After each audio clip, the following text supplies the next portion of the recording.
अस्सलामुअलैकुम वरहमतुल्लाहि वबरकातुहू। मुहतरम सामीन, आज हम एक गरीब बच्चों की कहानी सुनाएंगे। वीडियो को शुरू करने से पहले हमारे यूट्यूब चैनल पे नए हैं तो ये लाल बटन दबाकर सब्सक्राइब ज़रूर करें और दोस्तों में अहबाबों में शेयर ज़रूर करें। शायद गरीब बच्चों के सपने रोटी, कपड़े और मकान तक जाते हैं, उन्हें खुश होने से रोके कौन, उनके हौसले आसमान तक जाते हैं। अगर आप कोई मैकेनिक हैं या किसी कारखाने के मालिक हैं और कोई गरीब का बच्चा आपके यहाँ कोई हुनर सीखने आता है तो उसे हुनर सिखाने के में कंजूसी न करें। दर्जी 6-6 महीने, साल भर, 2-2 साल, 4-4 साल बटन ही लगवाता रहता है। बाइक मिस्त्री 6-6 महीने, साल भर, 2-2 साल तक पहिए के ही खुलवाता रहता है, पहिए ही खुलवाता है।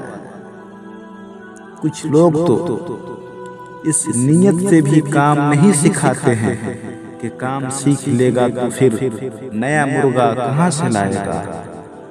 ये गरीब के बच्चे हैं, माँ बड़ी उम्मीद से रोटी देकर भेजती है कि मेरा बच्चा जल्द काम सीख कर कुछ कमा कर घर के खर्चे में मदद करेगा। मेहरबानी करके ऐसे बच्चों को जल्द हुनर सिखाकर कामयाब बनाए। यकीन माने अल्लाह रब्बुल आलमीन आपको उसके बेहतरीन बदला अता फरमाएगा। एक छोटा सा किस्सा है। सोनू एक गरीब परिवार में जन्मा ऐसे बालक था जिसके माता पिता मजदूरी करके पेट पालते थे। जब माता पिता काम पर जाते थे तो वह उन्हें इमारतों के आसपास, उन बिल्डिंगों के आसपास खेलता रहता था। उसके पास उसी के जैसे अन्य बच्चे भी थे, उसमें शामिल हो जाते थे। एक बार की बात है, काफी दिन से एक बड़ी इमारत का काम चल रहा था, एक बड़ी बिल्डिंग बन रही थी। शायद वो मॉल बन रहा हो, हॉस्पिटल बन रहा हो। वहाँ रोज मजदूरों के छोटे छोटे बच्चे एक दूसरे की छत, उसके कंधे पकड़कर रेल का खेल खेलते थे। रोज कोई बच्चा इंजन बनता और बाकी बच्चे डिब्बे बन जाते थे। इंजन और डब्बे वाले बच्चे रोज बदल जाते थे, पर केवल चट्टी पहनना एक छोटा बच्चा हाथ में रखा कपड़ा घुमाते हुए रोज गार्ड बन जाता था। एक दिन एक शख्स ने, एक आदमी ने पूछ लिया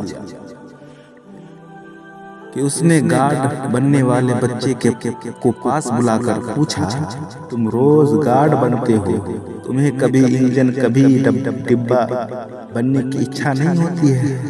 तुम्हें खुशी नहीं होती है? इस पर वो बच्चा बोला कि बाबूजी मेरे। वो बच्चा जवाब देता है कि बाबूजी मेरे पास पहनने के लिए कोई शर्ट नहीं है, कोई कपड़ा नहीं है, तो मेरे पीछे वाले बच्चे मुझे कैसे पकड़ेंगे और मेरे पीछे कौन खड़ा रहेगा? इसलिए मैं रोज गार्ड बनकर ही खेल में हिस्सा लेता हूँ और गार्ड बनकर अपने कपड़े को नचाता हूँ, झंडे दिखाता हूँ। बच्चे की ये बात हमें जीवन का यह सबक सिखाती है कि जीवन कभी भी संपूर्ण नहीं होता, उसमें कोई न कोई कमी जरूर रहेगी, लेकिन हमें हर हालत का सामना खुशी करना चाहिए। वो बच्चा माँ बाप से गुस्सा होकर रोते हुए बैठ सकता था, लेकिन ऐसा न करते हुए उसने परिस्थितियों का समाधान ढूंढा। हमें चाहिए कि गरीब बच्चों की, परिवारों की मदद करें, उसकी सहायता करें, उसकी जहाँ तक हो सके मदद करें। पैसे से हो, जान से हो, माल से हो, चाहे जैसे भी हो। गरीब परिवारों को, गरीब बच्चों को, गरीब मजदूरों की मदद करे। अल्लाह रब्बुल आलमीन इसका बेहतरीन बदला अता फरमाएगा। वीडियो अच्छी लगी हो तो वीडियो को लाल बटन दबाकर सब्सक्राइब ज़रूर करें, शेयर ज़रूर करें और इस वीडियो को अपने दोस्तों में शेयर ज़रूर करें। अस्सलाम वालेकुम।